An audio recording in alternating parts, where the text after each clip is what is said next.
¿qué tal, raza del DEA? Hoy vamos a reaccionar a un video que está en YouTube que hace una parodia sobre el sacramento de la unción de los enfermos. Vamos a analizarlo para tratar de explicar cuál es la manera correcta de realizar el sacramento.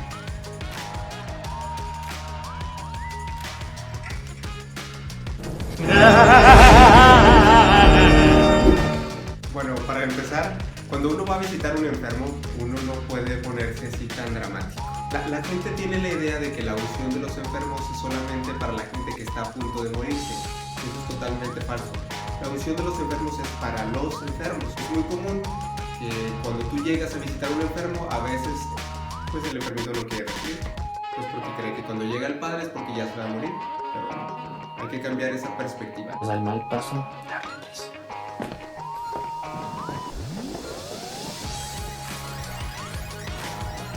¿Por qué trae incensario? Pues no es necesario. Cuando vas a ir a hacer una unción de enfermos, no tienes que llevar el incensario. ¿Cómo está, don? Segundo. Don Segundo. ¿Segundo? Bueno, lo mejor es que cuando tú llegues y veas al enfermo, tú ya sepas cómo se llama. Un tip de cordialidad. Preguntar cómo estás no es tal vez la mejor pregunta con la cual podrías iniciar un diálogo con un enfermito.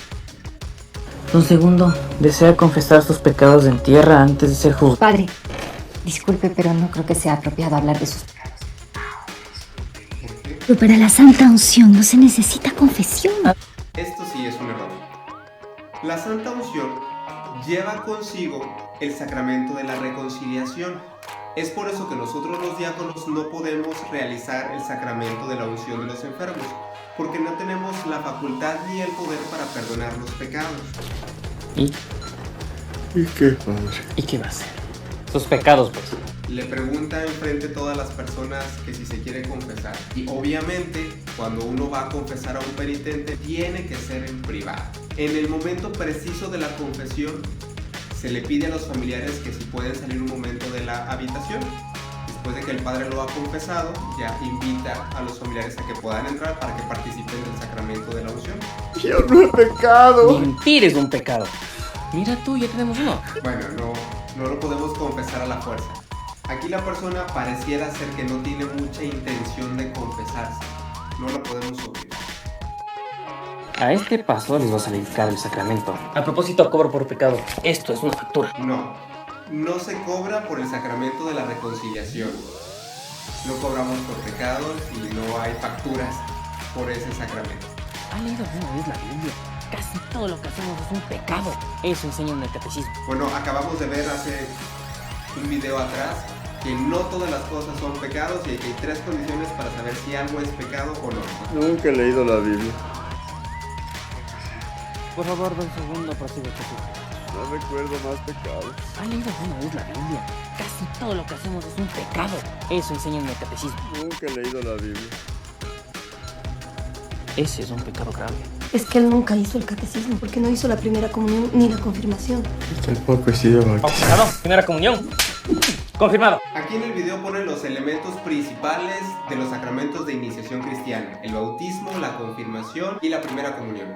El bautismo, el elemento es el agua. La primera comunión, el elemento es el pan y el vino. En el sacramento de la confirmación, el elemento principal es primero la oración que hace el obispo para invocar el Espíritu Santo. Y segundo es la unción con el Santo Crisma. Rito dice que el sacerdote te da una cachetada.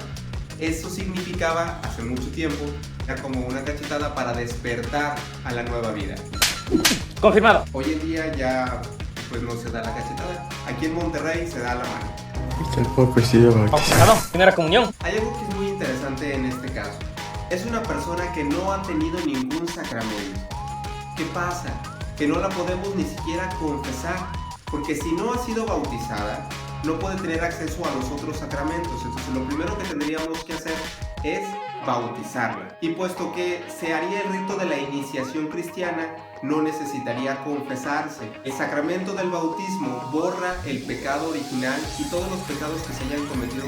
Y ya estando en el bautismo, podíamos darle la confirmación. Pero surge un problema técnico. ¿Qué tan grave está el sujeto?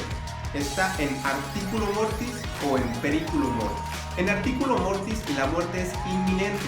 Es cuando al enfermito incluso ya se le ha desahuciado. In periculo mortis existe el peligro de muerte, pero aún disponemos de tiempo para poder realizar el sacramento. En dado caso, cuando una persona ya está bautizada y requiere la unción de los enfermos, el esquema sería así: la confesión. Después se hace la unción del enfermo y tercero se va con el viático, es decir, que se le da la Santa Comunión. En el caso de que tenga que ser bautizado, como lo estamos viendo aquí en el video, lo primero es tenemos que hacer una pequeña celebración de la palabra, de manera que podamos escuchar por lo menos el Evangelio. Segundo, pasamos al ritual del bautismo. Para esto se necesita primero profesar la fe y entonces ya procedemos al bautismo, con un poco de agua que se derrama sobre su cabeza, bautizando en el nombre del Padre, del Hijo y del Espíritu Santo. Si no va a haber confirmación, se procede al rito de la unción con el Santo Crisma. Pero si sí va a haber confirmación, es decir, si el que está haciendo el bautismo es un sacerdote, entonces vamos a eliminar la unción del bautismo para hacer la unción de la confirmación. Y ahora les toca el matrimonio. Bueno, aquí habría que ver esta cuestión del matrimonio. Dependiendo del caso, veamos la factibilidad de casarlos o no. ¡Hola! ¡Yo sí soy bautizada! Por si acaso. En artículo mortis, todas las censuras caen. Cuando una persona está a punto de morir y necesita recibir el sacramento de la reconciliación y el perdón de sus pecados, la Santa Madre Iglesia olvida aquellas cuestiones que le tenían impedido para acceder a los sacramentos, como por ejemplo las excomuniones. Es decir, que si una persona no podía comulgar por alguna razón, si está en su lecho de muerte puede llamar a un sacerdote y este la va a confesar sin ningún problema. Yo los declaro marido y mujer. Y mi hijo. No termino la santa unción. Hay un documento de la Iglesia que dice que no podemos conferir el sacramento de la confirmación y después inmediatamente el de la unción de los enfermos. Entonces siempre hay que disponerlos o diferirlos a días diferentes. De eso no les cobro. Bueno, ya vimos que hay muchas cosas que no son realidad en este video. Es importante mencionar que hay que acudir al sacramento de la reconciliación y de la unción de los enfermos cada vez que sea necesario. Yo te aconsejaría que lo hicieras cada que tu conciencia te lo pida. Aunque luego también hay gente que su conciencia nunca le recrimina nada. Hay que confesarse seguido. Por lo menos una vez al año, dice el mandamiento de la Iglesia. Hay que explicarle al enfermo que cuando el sacerdote va a visitarlo no es porque ya se va a morir, sino que el sacerdote va a visitarlo para darle la fuerza de Cristo, de tal manera que pueda sobrellevar su enfermedad y salir adelante. El doctor dice que de esta noche no pasa. También es necesario que sepamos que no hay que esperar a que el doctor diga que la persona ya se va a morir para llamar al sacerdote. A ver, ¿quién es el cura aquí? Hasta aquí mi reporte, raza del DEA. Me dio muchísimo gusto estar con ustedes en este día. Nos vemos hasta el próximo video. Bye.